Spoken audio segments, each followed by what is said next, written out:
नमस्कार, बहुत स्वागत है आपका वृश्चिक राशि वालों। राहु हर व्यक्ति के जीवन में जिस चीज की वो हकदार है उस चीज को प्राप्त कराने वाला यानी इच्छाओं का कारक राहु है।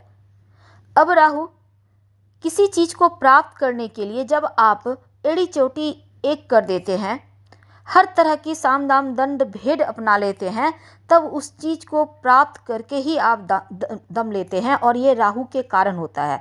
यानी राहु इच्छाओं को सिर्फ भड़काता ही नहीं बल्कि चीजों को दिलवाता भी है। तो मनुष्य के जीवन में इच्छाओं की प्राप्ति हर ग्रह हर तरह की इच्छा को प्राप्त करवाते हैं, लेकिन राहु एक ऐसा अकेला ग्रह है जो हर इच्छा को प्राप्त करने में आपकी मदद करता है। राहु हमेशा गलत तरीके से ही धन देता है और देता है तो खूब देता है। राहु कभी कभी व्यक्ति को नशा में भी डाल देता है, पर राहु अभी अगर हम वर्तमान स्थिति की बात करें तो मीन राशि में चल रहे हैं और नक्षत्र परिवर्तन भी करेंगे। राहु मीन राशि में गोचर कर रहे हैं और 30 मई तक वो मीन में रहेंगे, इसके बाद कुंभ राशि में प्रवेश करेंगे। राहु हमेशा पीछे की ओर चलते हैं, वक्री अवस्था में रहते हैं, तो मीन राशि से निकलकर अगर सीधी तौर पे देखा जाए तो बाकी ग्रह मेष में पहुंच जाएंगे, लेकिन राहु कुंभ में आएगा।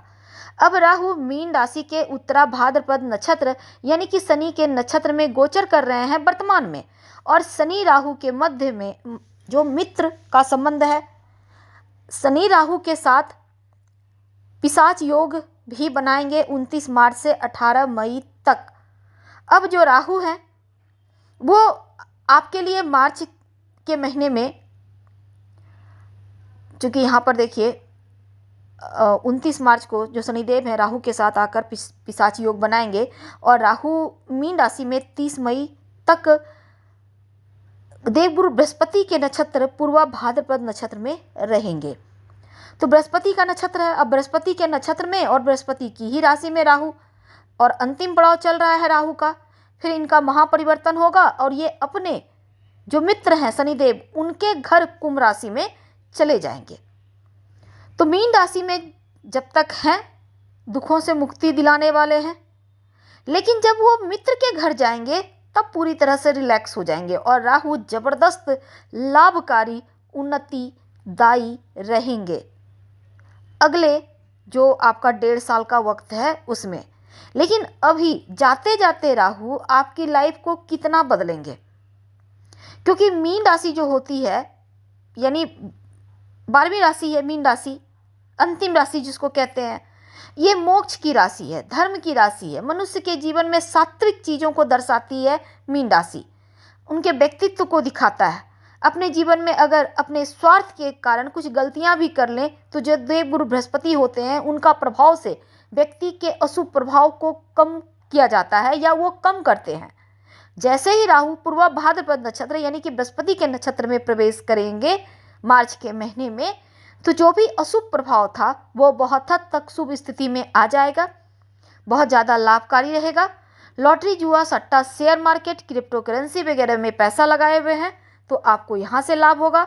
अगर आप फिल्म इंडस्ट्री सोशल मीडिया के से जुड़े हुए हैं या फिर आप नशे के काम कर रहे हैं किसी भी तरह का, तो उसमें भी आपको लाभ देगा। टेक्नोलॉजी से जुड़े हैं, साइंस से जुड़े हैं तो छप्पड़ फाड़ सफलता देगा राहु। तो राहु की स्थिति लाभ दिलाने वाला है। राहु स्वयं की इच्छाओं को भी बढ़ाता है और जब आप मेहनत करते हैं उस चीज़ को पाने के लिए तो अत्यधिक सफलता भी देता है। प्रशासनिक क्षेत्र हो या फिर राजनीतिक क्षेत्र हो, आपको छप्पर फाड़ सफलता देने जा रहा है 18 मई तक राहु। हालांकि 30 मई तक पूर्वा भाद्रपद नक्षत्र में रहेंगे तो उस वहां तक आपको शुभ फल मिलेगा।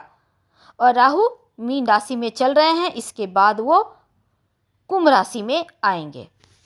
तो वर्तमान में राहु आपके 5वें भाव में गोचर कर रहे हैं और 5वें भाव में राहु का आना या अभी वर्तमान में है और यहाँ से निकलने के पहले आपके चौथे घर में जाने के पहले यानी मीन राशि से निकलकर जब वो कुंभ राशि में जाएंगे, शेयर मार्केट में अगर आपने पैसा लगा के रखा है तो मुनाफा कमाने का आपको खूब मौका देंगे।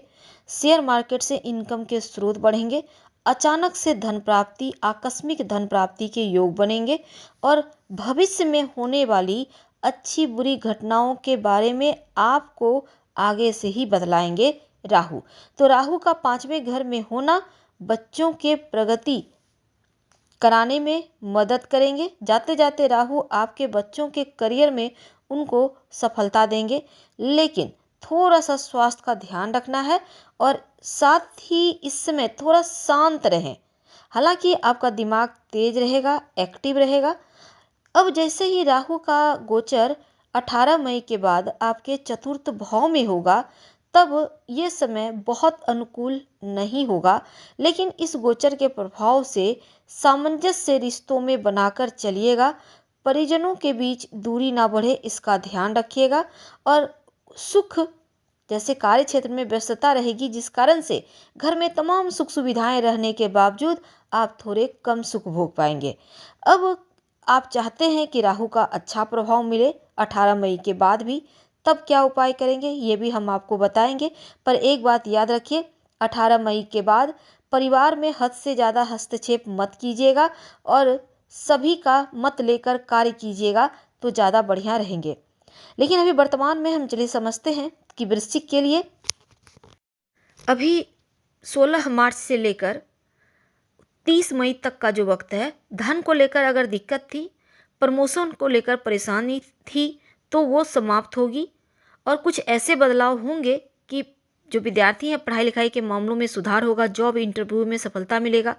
लव लाइफ में जो बदनामी थी वो समाप्त होगी, रिश्तों में प्रेम बढ़ेगा। आप अगर गलत रिश्ते में हैं तो बाहर निकल आएंगे। हाँ, थोड़ा सा पेट का ध्यान आपको रखना चाहिए, हालांकि उसमें भी सुधार होगा, पर फिर भी अपना ख्याल रखें। बच्चों के कारण अगर कुछ नुकसान हो रहा था, वो भी अब भरपाई होता दिख रहा है। हालांकि ज़्यादा पैसे को लेकर लालची मत होइएगा, नहीं तो मुश्किलें बढ़ेंगी। लालच में नहीं आना है। राहु आकस्मिक रूप से आपको देगा और इनलीगल तरीके से भी राहु देता है, इच्छाओं को भड़काएगा। आप चाहेंगे कि बहुत मेहनत करके बहुत सारा कमा ले। अगर आप इंपोर्ट एक्सपोर्ट के कारोबारी हैं तो भी लाभ होगा, लॉटरी जुआ सट्टा से लाभ होगा। और इस समय अगर आपका कोई बेइज्जती कर रहा था, आपको वैल्यू नहीं कर रहा था, वो अब 16 मार्च से जो 30 मई तक का वक्त है, इस मध्य आपका मान सम्मान इज्जत बढ़ेगा। धर्म की तरफ भी आपका झुकाव होने की यहाँ पर योग बन रहे हैं। पिता का सपोर्ट मिलेगा, भाई बहन से धन प्राप्ति के योग दिख रहे हैं। अगर आपका प्रमोशन अटका था तो प्रमोशन प्राप्ति के योग हैं। कोई मुकदमा चल रहा था उसमें सुधार होगा। संतान अगर आपसे दूर थे या संतान किसी कारणवश दूरी बनाए हुए थे, अब सकारात्मक परिणाम मिलेगा और बच्चे आपके पास आ जाएंगे।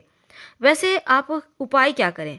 ज़्यादा कुछ नहीं, शिवलिंग पर एक लोटा जल अर्पित करें और एक बार हनुमान चालीसा का पाठ कर लें, तो आपकी मुश्किलें खत्म हो जाएगी।